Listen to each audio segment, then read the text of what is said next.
bëggoon a génne si làmb si lu ñàkk fayda. nu leen di génne ci làmb wax nga ko mën. voilà nu leen di génne ci làmb. non si parce que tey jii moo daan tey dara gënul metti ngay bëreeg nit yow bu doon sax defoo fi dara quoi. ñu xam ne kii defu fi dara.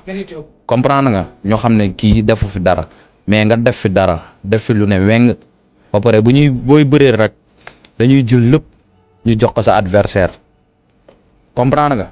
am ñoo xam ne non si loolu day maye jom am ñoo xam ne moo daanta dañ bañ mbër mi ba nga xam ne kii ñii dañ leen a bañ comprendre nga te loolu du yoon quoi wax dëgg neex yàlla xam nga am ñoo xam ne tey jii nii maanaam du ñu gis lu dul génne la si làmb gis nga nit tey chaque jour rek ak facette bi ngay nekk ak genre nit ki ngay nekk ne tey moo daanta da ngay nekk moo daanta bii si jikko comprendre nga suba yow nga faral mbër mais nga dem ba au moment donné nga xam ne yow mii amatoo droit faral mbër même booy faral mbër sax nga nëbbu ko comprendre nga am ñoo xam ne dañuy bañ mbër tey comprendre nga dañ koy bañ duñ ko supporter quoi dañuy supporter keneen ak keneen léegi na yow tey boo demee dem ba nekk chroniqueur wala nga nekk waxkat del fexe di tëddee njaaxaanaay yaa ngi comprendre sa bañ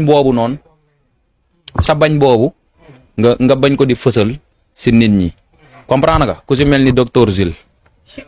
non damay wax dëgg bi noppil ma la moo daan. seet na tooñ nga ma man. yow waxoo man maay wax. yow yaay wax docteur Zil man ak moom xamante wuñu si mbiru làmb Kaolack lañ xamante déglu ma fii ma wax la yaa ngi dégg. may loolu nag ñëw ci combat bi. non. Serigne Touba damay wax waaye. yaa ngi dégg moom musul supporter rek li mu doon wax si rek si ginnaaw écran yi sax parce que moo daan man yóbbante galgal ubul làmb moom da doon toog